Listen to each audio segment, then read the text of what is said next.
Salut à tous les fans de Minecraft, aujourd'hui on va s'attaquer à l'un des plus grands mystères du jeu, un truc que tout le monde a déjà vu. Allez c'est parti, on va décortiquer ça ensemble. Je suis sûr que ça t'est déjà arrivé. Tu commences une partie, tu donnes un coup de poing dans un arbre pour avoir du bois, et là, pouf, tout le reste de l'arbre reste en l'air, comme par magie. Mais comment c'est possible ce truc? Oui, c'est super bizarre, on est bien d'accord. Si on faisait ça dans la vraie vie, l'arbre nous tomberait direct dessus, c'est une certitude. On dirait que les règles de la physique dans Minecraft, elles ont pris des vacances. Alors, on pourrait se dire, ok, c'est simple, dans Minecraft, rien ne tombe.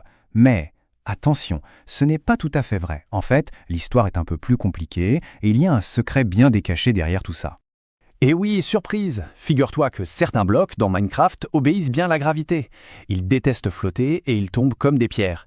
Mais alors, qui sont ces blocs un peu rebelles? Et voici notre équipe des super tombants. On a le sable, le gravier, bien sûr, les enclumes, le très très rare œuf de dragon et la poudre de béton. Eux, crois-moi, si tu casses ce qu'il y a en dessous, ils ne restent pas en l'air une seconde, ils dégringolent. Et l'enclume, c'est la meilleure. Ça te rappelle rien? C'est exactement comme dans les vieux dessins animés, tu sais, celle qui tombe toujours sur la tête des personnages. Boing! Eh bien, c'est pareil. Du coup, le mystère devient encore plus grand. Pourquoi est-ce que le sable tombe, mais la terre, elle ne bouge pas d'un poil? Pourquoi l'enclume s'écrase, mais un bloc de bois reste suspendu? C'est ça le vrai secret qu'on va découvrir maintenant. Allez, accroche-toi parce que le premier secret, c'est ça. Dans Minecraft, la gravité, ce n'est pas une règle pour tout le monde. C'est comme un super pouvoir. Exactement. Il faut imaginer que la plupart des blocs sont faits pour être super stables, pour ne jamais bouger, pour que tu puisses construire absolument tout ce que tu veux. Mais quelques-uns, nos fameux super tombants, ont reçu ce pouvoir spécial de la gravité.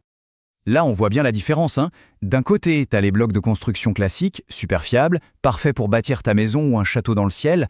De l'autre, t'as les blocs avec le super pouvoir de gravité, qui ajoute un peu de piment et de danger.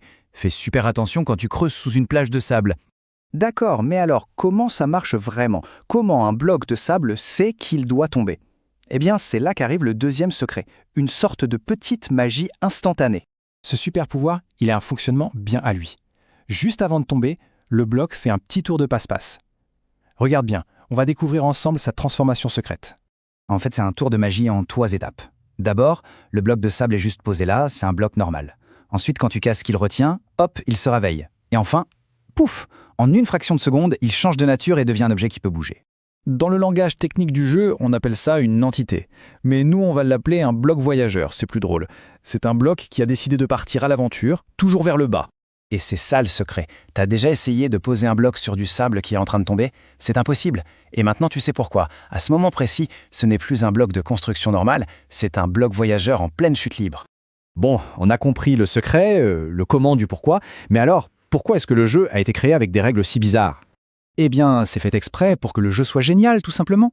Sans les blocs qui flottent, impossible de construire un château dans le ciel.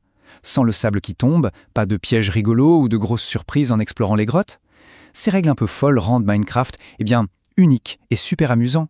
Donc, la chose la plus importante à retenir, c'est que la prochaine fois que quelqu'un te dit que la physique de Minecraft est complètement cassée, tu pourras lui répondre « Pas du tout, ce n'est pas un bug, c'est une règle du jeu et c'est fait exprès pour qu'on s'éclate ».